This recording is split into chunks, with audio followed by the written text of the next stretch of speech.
Bonjour, eh bien, je suis très heureuse d'avoir en interview pour ce mois de février Scarlett Odorico, qui est web designeuse. Alors, Scarlett, ça fait très longtemps que je la connais. Je l'ai rencontrée grâce aux entrepreneuses qui déchirent, hein. Voilà, il y a beaucoup des entrepreneuses que j'interviewe sont de ce réseau-là. Et puis, en fait, j'ai vraiment commencé à la découvrir avec un groupe Facebook qu'elle a créé. Elle va vous en parler sur les slow lifeuses. Et puis c'est quelqu'un de très généreux qui a une joie de vivre. Et voilà, donc c'est ça aussi qui m'a donné envie de l'interviewer parce que je sais qu'elle vous fera beaucoup de bien. Scarlett, présente-toi. Merci Nathalie, et puis bonjour à toi, bonjour à ceux qui vont nous regarder. Merci beaucoup de me recevoir. Donc ouais, on s'est connus par les EQD, les entrepreneuses qui déchirent. Tu m'as dit, donc je me présente rapidement, c'est ça? Qui tu es, ta formation, ton métier, puisque ce que tu fais aussi un peu autour. Ok. Alors bon, du coup, moi, je suis Scarlett. J'ai un blog qui s'appelle Scarlett Olala. Et en fait, initialement, j'ai suivi une formation. J'ai fait 4 ans de communication. Après, j'ai suivi une formation de journaliste, un master pro. Et j'ai commencé mes premiers jobs, c'était journaliste web. Donc, j'étais journaliste web pour de la déco, pour du voyage, pour tout ce qui est bio et bien-être. Donc, mon truc, c'était vraiment, on va dire, les mots partagés. Et puis, j'ai évolué, j'ai été chef de projet, j'ai été responsable éditoriale, donc j'ai encadré des équipes de journalistes. Et puis, la vie m'a amenée, en fait, 2 fois à devoir revoir mon parcours parce que j'ai vécu 2 licenciements économiques. Bon, moi, je bossais dans des startups, donc ça fait partie du jeu.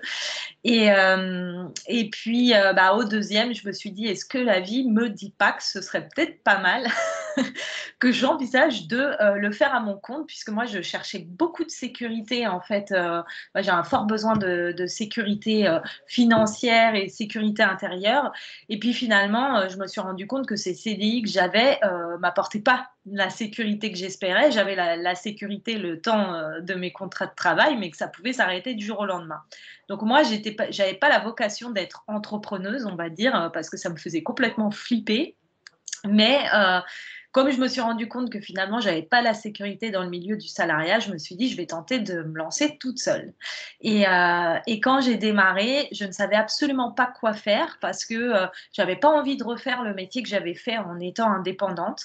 Je pense que ça arrive à pas mal de gens, c'est que quand au début, on ne revient pas à ce qu'on faisait parce que on a un peu un rejet peut-être de la façon dont on l'a pratiqué ou on n'avait pas toute notre liberté.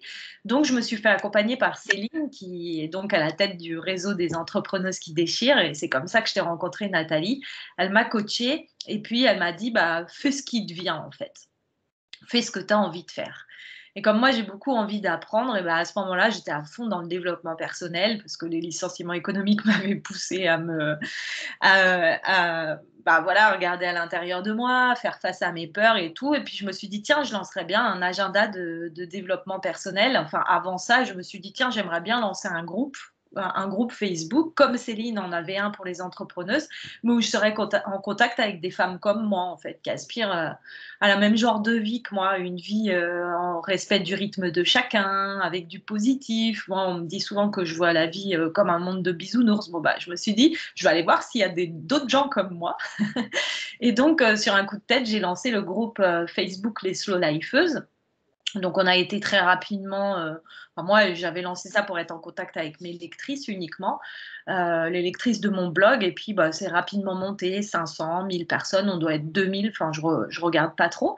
Et je me suis rendu compte qu'il y avait plein de femmes comme moi. Et aussi plein d'entrepreneuses qui aspiraient à une vie comme ça, en fait, une vie plus en accord, à l'écoute de soi. Et puis, surtout, euh, à se tourner vers le positif parce qu'on en a besoin sur les réseaux sans nier ce qu'il y a de négatif, mais en fait pour alimenter un petit peu ce qu'on veut vivre dans notre vie et attirer dans notre vie. Voilà. Et donc de fil en aiguille, après je me suis mis aussi, j'ai co-organisé le Happy Life Web Congrès avec une entrepreneuse qui déchire, avec Stéphanie Vion. Donc là on a fait des conférences de développement personnel et puis un jour, j'ai une entrepreneuse qui est venue vers moi et qui m'a dit: «J'aimerais bien que tu me crées mon site internet parce que j'adore ton site». Et je lui ai dit: «Mais moi, je ne fais pas de site». Et c'est comme ça que mon activité de création de site est née, en fait, complètement par hasard. Et je lui ai fait son site et puis après j'ai d'autres entrepreneuses, le bouche à oreille s'est fait, qui sont venues et je me suis mise à faire des sites et aujourd'hui je réalise des sites pour, des entrepreneuses, on va dire, c'est la plus grosse part de mon activité et à côté, il peut m'arriver d'organiser des cycles de conférences, de rédiger des contenus pour des entrepreneuses, de continuer à faire des produits de développement personnel, voilà, c'est assez varié, mais je suis créatrice de sites web. D'accord. Alors, est-ce que ta multipotentialité, dur à me dire ce mot-là, est-elle une force et pourquoi? En tout cas, moi, j'ai l'impression que c'est vraiment une force. Alors, c'est vrai que c'est une question qui est, qui est compliquée pour moi parce que je l'ai pas vue comme une force tout au long de ma carrière professionnelle en tout cas, parce que quand on est salarié, souvent on va avoir un poste auquel on a à se cantonner, on va pas aller prendre celui de la voisine si le projet il nous intéresse. Et du coup, c'est compliqué quand on est multipotentiel parce qu'on a envie de mettre notre nez un peu partout et tester différentes choses. Et c'est aussi ça qui va nous faire nous sentir vivants, en fait. Donc, j'ai eu la chance d'être en start-up, ce qui fait que même quand j'étais responsable éditoriale, j'ai aussi été community manager. J'ai eu la chance de pouvoir acheter du matériel vidéo, lancer une chaîne YouTube. Enfin voilà, j'ai eu tout le temps du bol de tomber sur des métiers où on m'a laissé faire plein de choses différentes. Et puis même à titre d'entrepreneuse, ça c'est pas quelque chose que je voyais comme une force jusqu'à très récemment parce que je me disais bah, moi, j'arrive pas à me donner un intitulé de poste. Alors ça, c'est très compliqué parce qu'il faut bien présenter son activité quand même à un moment. Tu vois que c'est ton métier, la communication et communiquer sur les réseaux quand on fait plein de choses, on sait pas trop, comment faire. Et souvent, en plus, on va avoir des méthodes toutes faites. Voilà, tu te mets sur un sujet. Moi, je mange sans gluten et sans lait, par exemple. J'en parle sur mon blog alors que je crée des sites internet. Bon, ben, on va te dire, il faut que tu sortes des programmes sans gluten et sans lait. Mais sauf que moi, j'ai pas pour autant. C'est pas parce que j'ai envie de partager des recettes que j'ai envie de faire que ça. Donc, je l'ai pas vu comme une force pendant longtemps. Et là, c'est tout nouveau. Je suis en train de faire un bilan de compétences en fait avec une entrepreneuse justement. C'est un besoin que j'ai ressenti parce que j'ai fait plein d'activités différentes et à la fin, on s'y perd un peu quand on est multipotentiel. Et j'ai eu ces moments de doute à me dire mais finalement, qu'est-ce que je maîtrise? Où sont mes talents? Et pourquoi j'ai fait tout ça? C'est quoi le lien de tout ça en fait? Et avec ce travail que je fais, donc moi j'ai eu besoin d'être accompagnée. Il y a des personnes qui sont tout à fait capables de le faire toutes seules, ce travail, mais moi j'y arrivais pas. Ça m'a, en ce moment, tout est en train de s'éclairer parce que bon, j'ai trouvé la bonne entrepreneuse. Hein, on n'est pas sur un bilan de compétences classique du tout. Hein. C'est une entrepreneuse qui est sur les talents et sur. Tu peux donner son nom, c'est pas si tu, enfin, tu peux donner son nom si Ah tu oui, veux. ouais, alors bah, du coup, en plus, c'est une écudée, donc c'est Laurie Rafalen. Et Laurie, elle propose bah, des bilans de compétences, mais en fait, elle a mis cet intitulé-là, qui est un intitulé. Enfin, il y a 1000 façons de faire des bilans de compétences, et elle aborde vraiment les talents, nos besoins, nos valeurs, etc. Et grâce à elle, et j'en suis qu'au début, mais les choses, elles sont en train de s'éclairer à l'intérieur de moi. Enfin, on reprend tout ce que j'ai fait et je suis en train de comprendre le pourquoi derrière. Pourquoi j'ai fait ça en fait? Quel est le fil conducteur de tout ça? D'accord. Et c'est quelque chose, c'est pour ça que je ne le voyais pas comme une force avant, parce que je n'avais pas de fil conducteur. Et du coup, tu vois, je suis capable, par exemple, moi, je me suis mise à la couture. Bon, bah, je vais m'acheter la machine à coudre, mais il faut aussi que je m'achète la surjetteuse, que je me mette à faire des patrons. Après, je me dis, bah, si je faisais mes propres patrons, mais pour autant, je ne veux pas en faire mon métier. Mais quand je me mets dans quelque chose, tu vois, c'est un peu, il faut que j'apprenne. Je comprends ça parce que, enfin, moi, je suis un peu pareil. Et puis, mon mari, c'est encore pire que moi. Voilà. Donc, je te comprends très bien. Mais moi, je trouve que vraiment, c'est vraiment une force d'avoir, ouais, d'avoir. En fait, je trouve que c'est aussi un talent, la multi. multipotentialité. Un talent, ouais, un talent. Après, je suis seulement, on va dire, en train de l'apprivoiser. Ça fait depuis mon accompagnement avec Céline que j'ai compris que j'étais multipotentielle parce qu'avant, je ne savais même pas que ça existait, ce truc-là. Mais je suis seulement en train de l'apprivoiser et de me rendre compte. Parce que tu vois, je vivais mal aussi le multipotentiel. Il ne va pas se spécialiser sur un truc pour en devenir totalement expert. En fait, il va faire plein de choses, mais une fois qu'il commencera à atteindre un stade où il maîtrise bien la chose, ça va lui suffire et il va avoir besoin de passer, d'apprendre autre chose.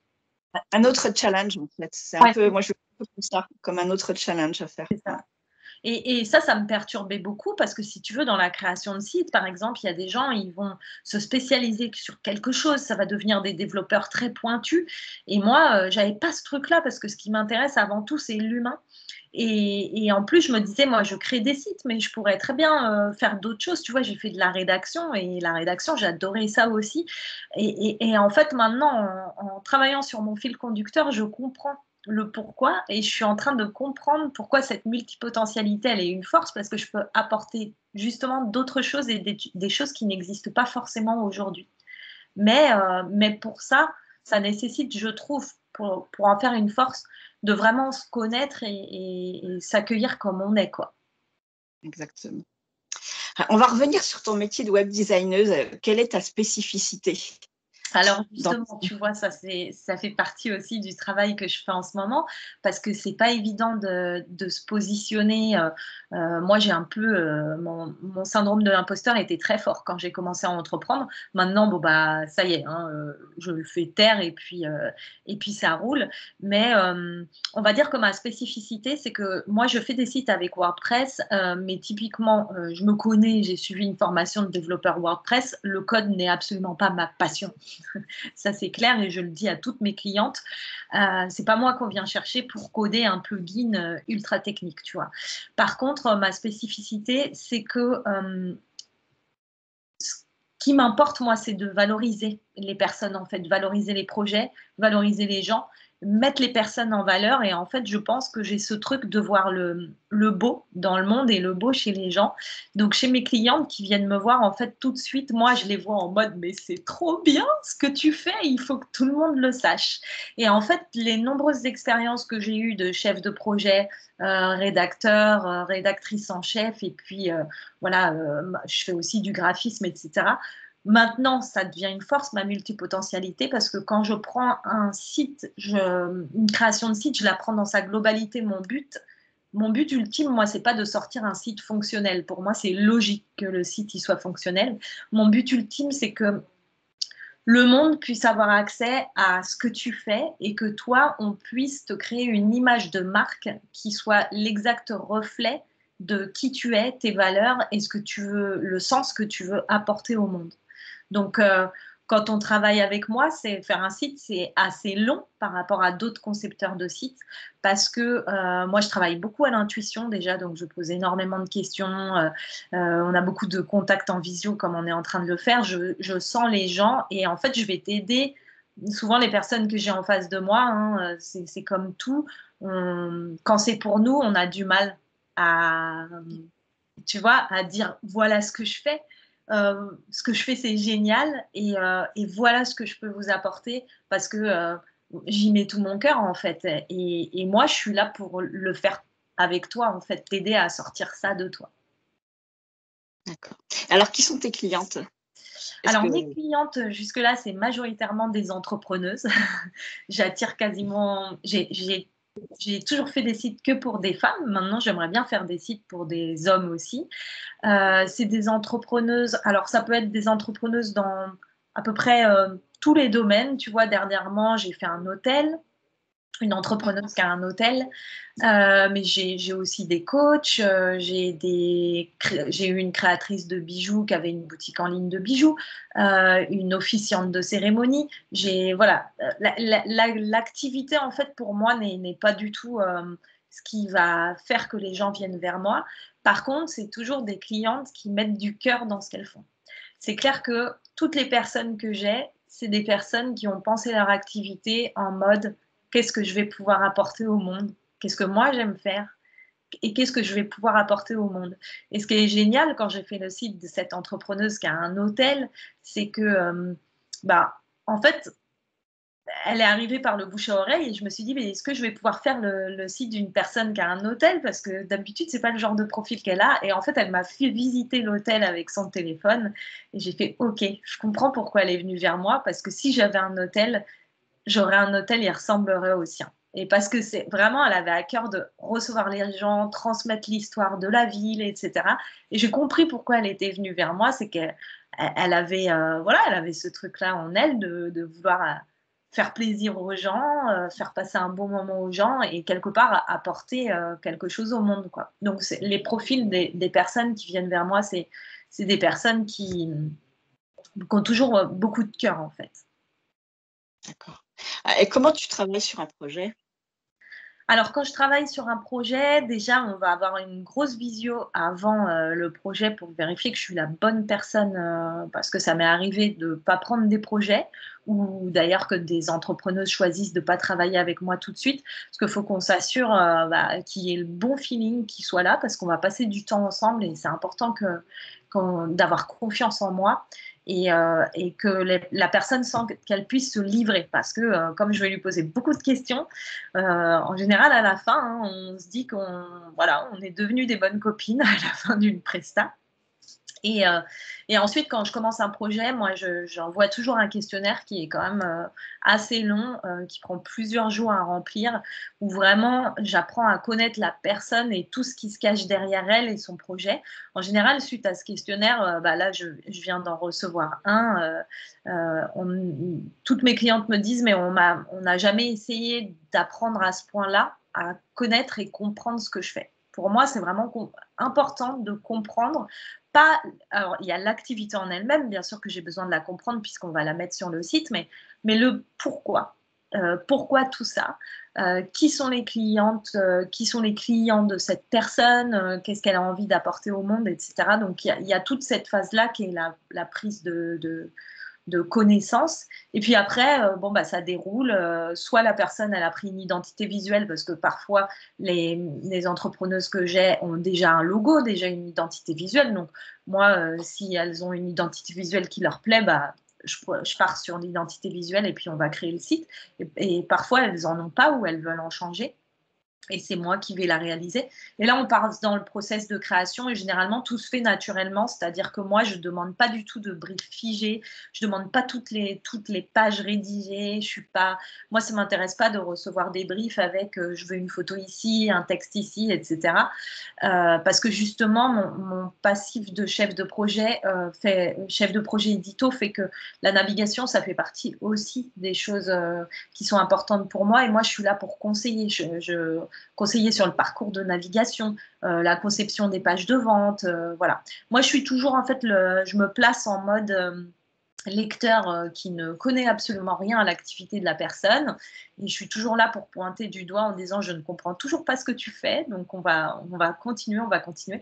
Et voilà, ça se construit à base d'aller-retour, mais c'est très, très naturel et toujours dans le respect du rythme de chacune. Des fois, on a des périodes où il ne peut rien se passer pendant une semaine parce que l'une de nous, les choses ne sortent pas. Et c'est très bien comme ça. Donc voilà, par contre, c'est toujours des entrepreneuses qui sont à une étape quand même à avancer, on va dire, de leur réflexion dans leur entreprise. On ne me contacte pas, par exemple, ou on me contacte, mais je ne pense pas être la bonne personne, pour une personne qui voudrait sortir un tout premier site de test d'activité dont elle n'est pas certaine, en fait. Moi, on va être plutôt sur un passage d'étape, donc j'ai des personnes qui me contactent pour des premiers sites, mais c'est des personnes qui ont déjà énormément évolué dans leur projet. Elles savent où elles veulent aller. Voilà, elles savent. Je dis souvent que je fais pas. Mes clientes sont celles qui veulent passer à la vitesse supérieure, en fait. D'accord. Et alors, tu trouves comment ton inspiration par rapport, par exemple, par rapport à l'ambiance du site? C'est par rapport à tout ce qu'elle t'a dit, les photos, c'est des photos qu'on te fournit. Alors, pour l'ambiance du site, déjà, quand je réceptionne le questionnaire et puis quand j'ai des visios avec ma cliente, moi, je note plein de mots-clés. Je me fais un papier avec des tonnes de mots-clés pour avoir une idée déjà de l'ambiance qu'il va y avoir. Par rapport à ça, des fois, la cliente, alors ça va dépendre des clientes, il y en a, je leur demande un tableau Pinterest pour avoir un mood board où elle me mettrait voilà, des photos qui les inspirent, des univers qui les inspirent, des typos qui leur parlent, etc. Mais j'ai des clientes qui sont bloquées par cette étape, en fait, parce que elles n'ont aucune idée de ce à quoi elles veulent que ça ressemble, donc elles ne le font pas. Moi, par contre, je vais beaucoup sur Pinterest. Je vais énormément sur Pinterest. Et alors, je regarde pas que des. Bien sûr, je regarde. On trouve des choses, des templates de sites, etc. Mais c'est pas tant ça que je regarde. Moi, par exemple, je suis une passionnée de déco, hein. C'est pour ça que c'était mon premier métier, journaliste déco. Donc moi, je regarde beaucoup les palettes de couleurs, les intérieurs, voilà, les tendances en matière de déco, parce que finalement, pour moi, un site internet, c'est un peu comme ta maison en ligne. Donc je regarde beaucoup ça. Je vais dans les grandes surfaces de déco. Je passe des heures devant les peintures. Voilà, ça c'est pour l'ambiance. Et après, on va dire que j'y vais à tâtons. Je teste un truc. Je ne sais pas trop comment expliquer comment ça se passe, mais quelque part, je me connecte à l'énergie de la personne. Alors moi, je suis beaucoup dans le développement personnel, la spiritualité, mais pour autant, je suis très terre à terre. Hein, mais je ne sais pas, il se passe un truc, je me connecte. Souvent, ça tombe juste dès la première fois, puis des fois, ça peut arriver de complètement me planter. Donc, on refait une visio, on réajuste. Donc, ça, c'est plus pour l'ambiance. Et puis après, tu m'as dit pour les photos, oui. Donc, pour les photos, pour moi, c'est topissime quand mes clients, ils ont des photos qu'ils ont pris eux. Ça, j'ai tendance à dire qu'investir dans un photographe quand on fait un site internet, ou en tout cas, ça peut être aussi quelqu'un de notre entourage avec qui on se sent à l'aise et qui, avec les téléphones, on peut faire quand même des bonnes photos maintenant, mais quelqu'un avec qui on se sent à l'aise en tout cas. Ça, c'est le must parce que ça reflète aussi notre personnalité, la photo, pour le coup, en étant multipotentiel. Tu vois, moi, j'ai un réflexe, j'ai déjà fait des cours de photo, je ne suis pas photographe, mais ça, que ce soit par les mots ou par les visuels, c'est vrai qu'on peut dire beaucoup de choses. Quand mes clientes n'ont pas de photos, je vais aller sur des banques d'images. Donc, ça m'arrive, hein, ça m'arrive assez souvent. Mais je leur demande toujours d'avoir, si possible, d'avoir au moins une photo pour leur page à propos qui les illustre elles. Parce que pour moi, il y a beaucoup de sites qui n'ont pas de page à propos, parce que ça gonfle de parler de soi, parce qu'on ne sait pas quoi raconter sur soi, etc. Mais c'est hyper important d'avoir les coulisses, surtout quand on fait un projet avec le cœur, c'est hyper important d'avoir... Moi, je sais que quand je consulte un site, je vais toujours voir qui il y a derrière. Toujours. Ouais, je suis comme toi. Je suis comme toi. Et c'est une partie importante où on n'ose pas trop divulguer des choses, tu vois, on va plus parler de notre professionnel et tout. Alors que c'est sympa de voir le parcours de la personne aussi, parce que comme je suis dans cette histoire toujours d'énergie, pour moi, on attire qui l'on est, on attire ce qu'on vibre. Et un site internet aussi, on va naturellement attirer les bons clients s'il est bien construit, c'est-à-dire s'il est construit dans notre énergie à nous. On n'aura plus à filtrer les clients avec des personnes qui vont dire c'est trop cher. Enfin voilà, moi, mes clientes, souvent, elles arrivent et elles me disent, bah, moi, on me dit souvent que mes services, ils sont trop chers, etc. J'ai l'impression de mal expliquer ce que je fais. Après avoir refait le site s'est filtré naturellement parce qu'en fait, on a tellement bien expliqué l'activité que les personnes qui ne se sentent pas concernées, automatiquement, elles vont pas contacter. Et celles qui se sentent concernées, bon, bah voilà, elles vont peut-être revenir plusieurs fois et puis à un moment, elles vont sauter le pas. Et, et la page à propos, elle est importante pour ça parce que des fois, c'est les mots qu'on aura eus dans notre parcours de vie qui vont faire, et même si des fois, on a tendance à voir ça comme des faiblesses, tu vois, il peut être arrivé, je sais pas, des galères de santé. Moi, je le raconte hein, sur mon blog. Bon, bah, je mange sans gluten et sans lait, ça m'amuse pas, mais j'ai eu des pépins à un moment. Et du coup, j'ai dû changer mon alimentation. Je raconte tout ça, mon parcours en développement personnel, parce que comme tout le monde, j'ai vécu des séries d'embûches dans ma vie et puis j'ai choisi de me plonger là-dedans. Bah, et du coup, j'attire des clientes qui ont fait des chemins similaires aux miens. Et souvent, on n'ose pas trop se dévoiler, alors que bah, je pense que tu le sais, dans la com, je pense que tu as un peu cette approche-là. Ouais. Bah, je pense qu'on est un peu pareil toutes les deux, Ouais. donc On a un peu par la rapport à la page à propos. Bon, tout ça, ouais. Ouais, ouais, à être vrai, authentique et puis à pas cacher aussi non plus les choses et puis, Exactement. c'est aussi la relation de confiance. C'est Ouais, et important. puis des Ça crée fois, on veut s'inventer une image, tu vois, on va vouloir s'inventer un truc et en fait, ça va marcher un temps, mais on va porter un costume qui est pas le nôtre, attirer des clientes qui sont pas pour nous, donc on va se retrouver, très rapidement à avoir, des douleurs physiques, des tensions, à moins bien dormir et cetera. C'est vrai qu'être authentique, ça passe par tout ça et les photos, le visuel, il est hyper important pour ça, de nous voir réellement dans notre environnement. Bien sûr, les photos, c'est toujours travaillé, on va les faire un jour où on sera maquillé, habillé. On va pas les faire à la sortie du lit.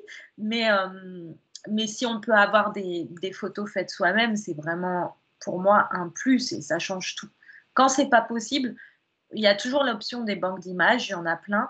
Moi, j'ai tendance dans ces cas-là à préconiser de ne pas aller mettre des fausses, c'est des vraies personnes sur les banques d'images, mais pas aller mettre des personnes en situation sur les banques d'images, parce que souvent on retrouve ça, tu vois, par exemple, je sais pas, tu veux dire que tu animes des ateliers, alors les personnes, elles vont prendre sur une banque d'images des personnes à un atelier. Moi, j'ai beaucoup travaillé avec les banques d'images parce que quand j'étais journaliste, évidemment, on utilisait aussi les banques d'images. Et moi, je vois instantanément, quand ça vient d'une banque d'images, la photo, ce qui fait que ça me titille, en fait, parce que je me dis, mais c'est pas une vraie photo d'atelier. Et je pense que les gens les sentent aussi. Donc, quand on fait appel à des banques d'images, pour moi, il y a des super photos sur les banques d'images, mais j'ai tendance à préconiser d'aller sur soit quelque chose qui évoque, soit des détails. Donc, par exemple, pour un atelier, j'aurais tendance à dire, bon, bah, aller sur un détail, par exemple, où on voit juste les mains, un carnet, des crayons, tu vois.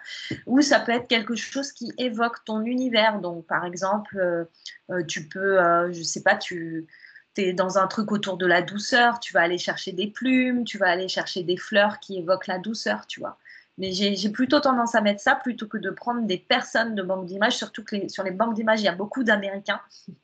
Et mine de rien, on le voit, ça se ressent en fait, les paysages sont pas les mêmes, les fringues sont pas toujours les mêmes. Enfin, quand tu vois, on ouais, sent direct en fait que c'est pas un atelier à toi. ouais, je comprends. Donc après, par contre, les banques d'images, honnêtement, il y a de la matière, il faut en profiter. Il y a ouais, il y a de quoi faire. On va revenir sur ton organisation. Comment est-ce que tu t'organises en fait entre tes différents projets? Par exemple, bah, quand tu organises tes conférences, avec le travail, et puis aussi le groupe des slow lifeuses, comment tu arrives à gérer tout ça? Alors c'est un vrai problème l'organisation pour moi. Et, j'ai des grosses to-do déjà toutes les semaines, tu vois, là j'ai mon carnet. Moi j'ai une to-do avec tout ce que j'ai à faire dans la semaine, donc un peu comme tout le monde, hein, avec les tâches prioritaires, les tâches qui sont moins, et je raye. Par contre, c'est vrai que comme j'ai beaucoup de projets différents en parallèle, je peux vite me retrouver submergée. Et là, quand j'ai organisé les cycles de conférences 2022, sera mon année, et qu'en parallèle, j'avais mon activité et que les conférences, j'avais aussi à répondre à tous les intervenants, animer le groupe et tout, je me suis retrouvée, je m'en sortais pas, quoi. Clairement, mes journées, j'arrivais pas à tout faire tenir dans une journée. Donc, j'ai pas vraiment de conseils. Et tu vois, mon groupe, je l'anime pas quand je voudrais. Moi, j'y vais en mode inspiré et quand j'ai du temps. Mais du coup, des fois, j'ai tellement pas le temps dans mes journées que je l'anime pas comme je voudrais, donc je suis vraiment pas de bons conseils là-dessus. Ce que j'arrive à très bien gérer, c'est mes projets de création de sites. Ça, voilà, moi, ça, mon passif de chef de projet fait que je connais les étapes. Je sais à quelle allure il faut aller. Les projets, ils sont rendus en heure et souvent il y a du retard, mais c'est parce qu'il y a eu un besoin de retravailler les textes. Ma cliente, elle a eu besoin de laisser reposer des choses qu'on a vues, qu'on fait émerger des nouveaux trucs. Mais par contre, tout ce qui s'ajoute en plus à côté, les groupes, les événements, si je m'organise très mal là-dessus, quoi. Est-ce Si que tu as tu des méthodes, Nathalie, je suis preneuse, hein, parce que… organisation? Ah oui! Bah, si tu veux, on pourra en parler un peu plus tard. On pourra se donner rendez-vous pour ça. Oui, en fait, moi, l'organisation, on va dire que ça a été mis en graine chez moi par ma mère qui m'a voilà, fait intégrer ça, d'être organisée. Et voilà, quoi. Donc, oui, mais après, si tu veux, oui, on pourra en parler. Est-ce que tu te sens une âme d'entrepreneuse et pourquoi? Ouais, alors est-ce que je me sens une âme d'entrepreneuse? Je ne sais pas. Je ne sais pas, tu vois, il y a des gens qui disent qu'ils savaient depuis tout petit qu'ils voulaient entreprendre. Moi, Mais quand là, depuis que tu que- as depuis que je suis salariée, depuis que je suis depuis salariée, euh, depuis que tu es entrepreneuse. j'avoue que ce qui m'aide à me sentir entrepreneuse, c'est d'être dans un réseau. Tu vois, c'est d'être entourée d'autres entrepreneuses. Euh, et quand je suis sur des projets où je suis en interaction avec d'autres gens, je me sens entrepreneuse. Quand par contre je suis sur mes projets seuls de création de site, c'est bizarre, mais je me sens indépendante. Et tu vois, je mets pas la même intention dedans. C'est D'accord. étrange. Mais par contre, c'est vrai que c'est une vraie fierté pour moi quand je vois des gens qu'on me demande ce que je fais de ma vie et que je dis je suis entrepreneuse. C'est ça. Mais je te dis ça par rapport au fait que Céline, c'est souvent des choses qu'elle a évoquées en disant bah, quand on est entrepreneuse, on est chef d'entreprise. Et, euh, et moi, j'ai mis tellement haut l'idée du chef d'entreprise. Tu vois, pour moi, le chef d'entreprise, il est en haut d'un énorme immeuble avec tous ses salariés et tout, que je pense que j'ai une croyance qui fait que je me place plutôt comme une indépendante. Un jour, je la passerai. Comme une freelance, en fait, un peu, non, c'est Ouais, ça? c'est ça. D'accord. Est-ce que tu as des projets là pour l'année 2022, les prochains mois? Des Alors, projets de France, de... Voilà. des projets professionnels, ouais.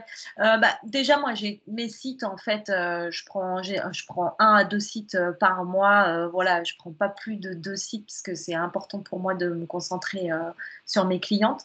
Après, j'aimerais vraiment aller vers de la formation ou des ateliers, justement pour bah, aider les entrepreneuses qui voudraient créer leur site elles-mêmes, parce qu'il y en a qui aimeraient pouvoir créer leur site elles-mêmes, mais peut-être sur des étapes de la création du site. Tu vois, par exemple, la rédaction web, c'est quelque chose qui me manque parfois.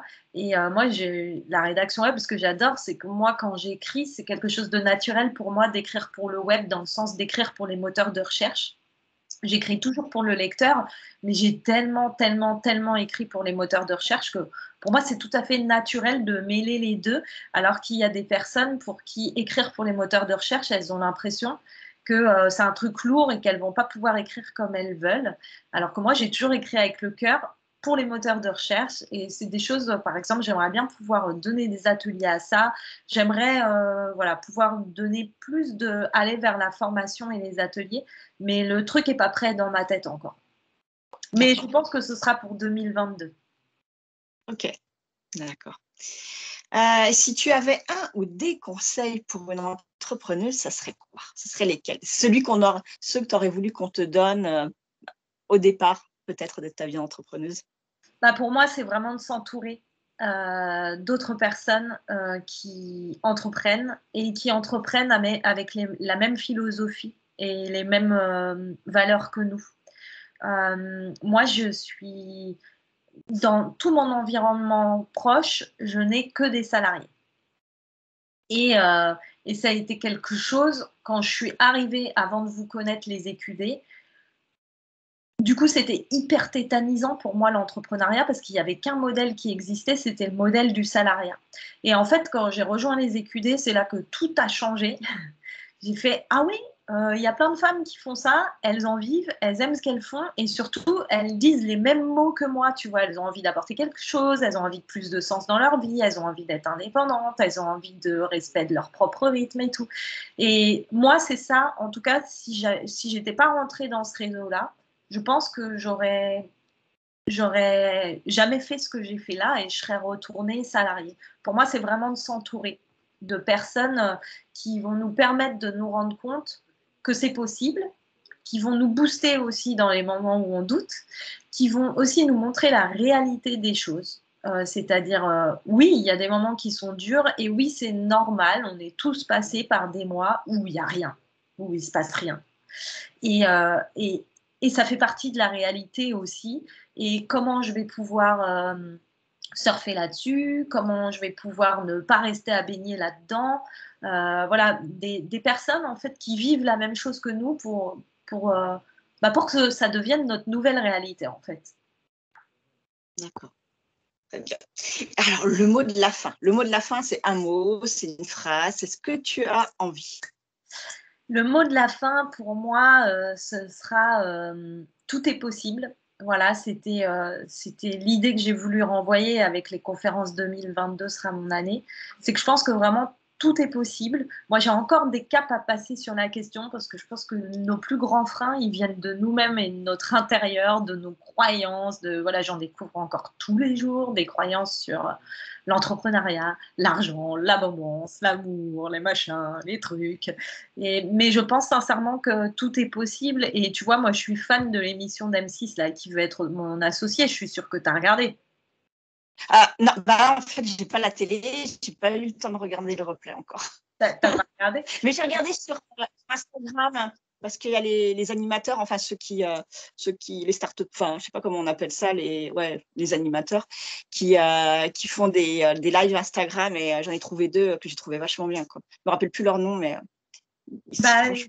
voilà, ce que j'aime, c'est que moi, ça me met des étoiles plein les yeux parce que c'est que des personnes, on voit que des projets de personnes qui sont dans le même état d'esprit que nous et qui ont ramé à plein de moments, mais il y a vraiment ce tout est possible à un moment, tu vois, moi, la couverture de mon carnet, c'est tu es à 2 doigts de tout réussir et j'ai un peu cette idée-là, tu le sens des fois que tu es à 2 doigts de tout réussir. Et c'est vrai qu'il y a des périodes qui sont plus difficiles. Moi, là, maintenant, ça roule correctement pour moi, mais je pense à mes débuts, ça a été pénible. Tu as plein de doutes. Moi, je dis souvent que l'entrepreneuriat, c'est une thérapie accélérée. Hein. Voilà, tu vas chez un psy, version 10 000 dans ta tronche, tu es face à toi-même et tu es tout seul par moment. Mais tu es à 2 doigts de tout réussir et le moment où tu le passes ce truc, tu réalises que tout est possible en fait. Vraiment, tout est possible. Exactement. Eh bien, merci beaucoup Scarlett. J'ai vraiment beaucoup apprécié. Alors, c'était pas la première fois. Hein. La première fois, c'était toi qui m'interviewais. Je sais plus pourquoi c'était. Mais voilà, je t'ai rendu l'appareil, on va dire. Eh ben, j'ai pas l'habitude, hein, donc j'étais un peu stressée. D'habitude, c'est moi qui suis de l'autre côté. Hein. Ça s'est pas vu. Ça s'est pas vu, Ça ça s'est va. pas vu. Ok. Alors, merci beaucoup. N'hésitez pas, si vous avez des questions pour Scarlett, eh bien, à les mettre soit à la suite de l'article ou dans la vidéo YouTube, ou si vous êtes venu par un des réseaux sociaux où je la mettrai en place, n'hésitez pas de mettre des… si elle ne les voit pas, je lui enverrai. Pour le mois de mars, je n'ai pas encore d'interviewé, donc voilà, je vais être en pleine recherche. Je te souhaite une très belle fin d'après-midi, Scarlett, et puis à bientôt. À bientôt. Merci beaucoup. Bon après-midi aussi. Merci.